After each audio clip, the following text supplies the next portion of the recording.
현재 사우디아라비아가 한국 이야기로 온통 들끓고 있습니다. 그 이유는 바로 현지인들이 휘발유차를 버리고 한국산 전기차를 사려는 움직임이 심상치 않기 때문입니다. 세계 최대 산유국인 사우디에서 친환경차에 대한 관심이 커지고 있는데 친환경차 관련 기반시설은 아직 거의 갖춰지지 않았지만 사우디 정부가 석유 중심의 경제구조를 개혁하기 위해 추진하고 있는 비전 2030과 탄소 감축 목표에 따른 지원 정책을 제시하면서 성장 가능성이 커졌기 때문입니다. 이런 상황에서 사우디아라비아인들은 한국차에 관심을 쏟고 있는데 리야드 거리에선 현대차와 기아 자동차를 쉽게 만날 수 있습니다. 개인 승용차뿐만 아니라 경찰차나 택시 등에서도 익숙한 현대차, 기아 로고를 발견할 수 있습니다. 현대차 소나타를 타는 칼리드 카디르 씨는 현대차와 기아 모두 편안하고 가격이나 유지비가 경제적인 것으로 사우디에서 유명하다며 지금 차도 만족하고 있다고 말했습니다. 히잡을 두른 여성들이 현대차의 코나나 기아의 소넷을 타는 모습도 쉽게 찾아볼 수 있어 외신들은 사우디 여성들이 안심하고 탈 수 있는 차가 바로 한국차라며 특히 이런 모습들이 심심치 않게 발견되는 걸 보면 결국 한국이 부자 국가를 탈바꿈한 것이라고 보도했습니다. BBC에 따르면 사우디는 도시 밖으로 나가면 비포장도로가 적지 않아 스포츠 유틸리티 차를 선호하는데 2018년 사우디에서 여성의 자동차 운전이 허용된 이후 한국산 소형 SUV가 인기를 끌었다고 합니다. 실제로도 사우디아라비아에서 승용차는 우리나라의 최대 수출 품목이라고 할 만큼 인기가 많은데 한국무역협회 통계에 따르면 우리나라는 지난해 사우디에 총 194억 2200만 달러를 수출했고 그중 33%가 승용차였습니다.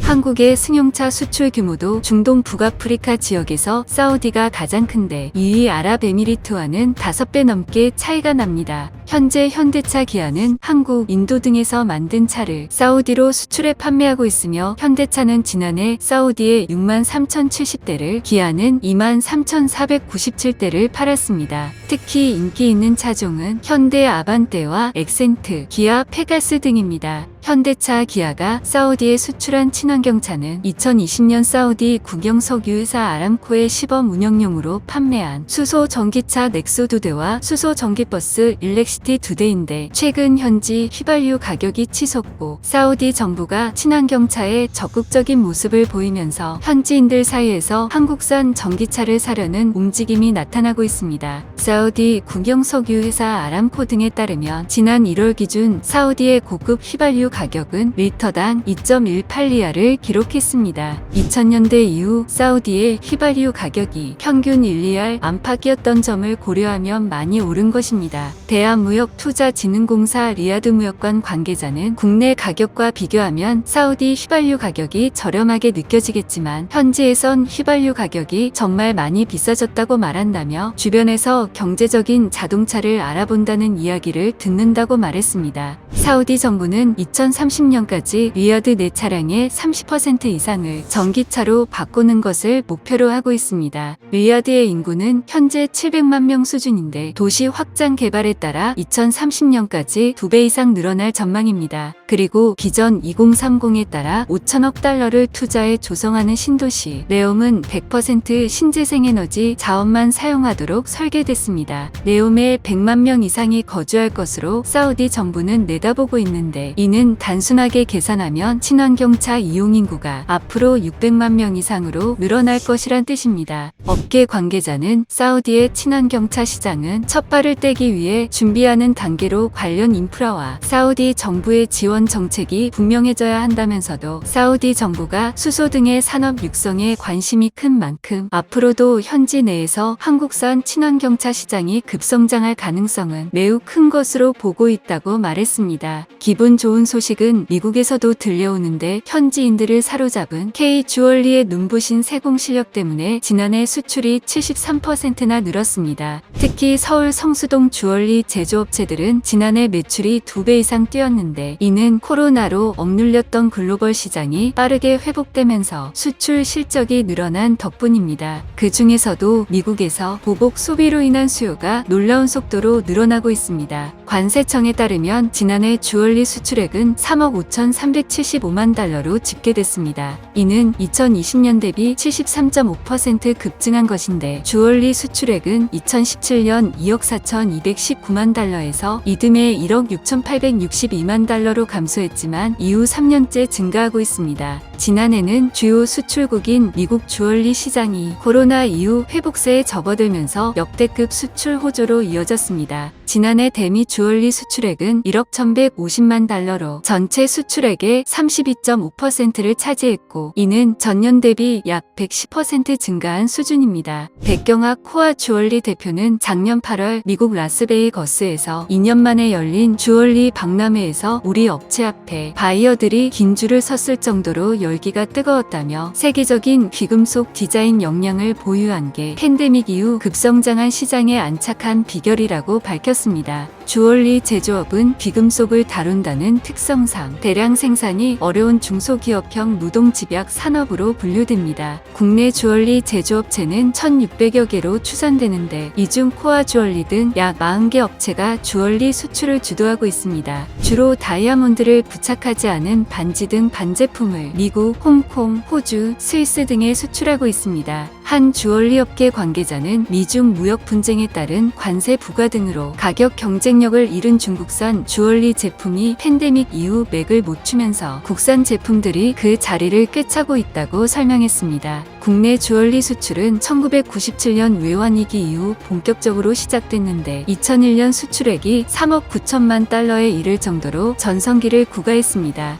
하지만 인력 부족 및 인건비 상승 등으로 2007년부터 성장세가 정체됐고 이는 가격 경쟁력을 앞세운 중국, 인도 등의 글로벌 시장 점유율을 조금씩 빼앗긴 탓입니다. 하지만 코로나 팬데믹 이후 글로벌 공급망이 재편되면서 아시아에선 독보적인 세공 기술을 보유한 국내 주얼리 업체 제품들이 다시 주목받고 있습니다. 국내 주얼리 시장도 호조세인데 코스닥 시장 상장 토종 주얼리 업체 JST나는 5년간 이어졌던 영업 손실을 지난해 끝내고 흑자로 돌아설 것으로 증권가에선 예상하고 있습니다. 이 업체의 작년 3분기 누적 매출은 483억 원으로 2020년 같은 기간보다 9%가량 늘었습니다. 같은 기간 영업이익은 94억 원 적자에서 3억 원 흑자로 개선됐습니다. 인도네시아에서도 기분 좋은 소식이 들려오는데 한국농어촌공사 인도네시아 사무소는 지난 2월 7일 수마트라섬부터 술라웨시 섬까지 인도네시아 22개 지역 총 14만 3천 헥타르 농지의 관계 현대화 및 긴급 개보수 사업 설계와 감독을 맡았다고 발표했습니다. 이는 독일, 인도, 파키스탄 등 6개 업체와 경쟁해 수주에 성공한 것으로 농어촌공사는 오는 3월부터 소속 전문가 3명을 인도네시아에 파견해 33개월 동안 22개 지역 대규모 농지의 용수로와 배수로를 손보기로 했습니다. 인도네시아 농지의 용수로와 배수로는 곳곳에 퇴적물이 쌓여 물이 제대로 흐르지 않아 농부들이 수작업으로 물을 끌어다 쓰고 있습니다. 이에 농어촌공사는 용수로와 배수로를 깊이 파고 기울기를 만들어 상시 물이 흐르도록 하는 한편 200에서 300m마다 수문을 설치하고 유경계와 CCTV를 통해 원격 관리가 이루어지도록 할 계획입니다. 세계은행은 이번에 농어촌공사가 수주한 14만 3천 헥타르뿐만 아니라 자카르타 수도권 자티루후르뎀 하류농지 10만 헥타르를 포함해 총 34만 8천 헥타르의 용수로와 배수로 개선 사업을 추진하고 있는데 농어촌공사는 작년 6월 이들 34만 8천 헥타르 전체 개선 사업의 관리 컨설턴트로 선정됐습니다. 이에 대해 남호성 농어촌공사 인도네시아 사무소장은 한국의 농업 인프라 기술을 인도네시아 전역에 발휘해 생산성 향상에 기여하길 기대한다고 말했습니다. 시청해주셔서 감사합니다. 이상 세상사였습니다.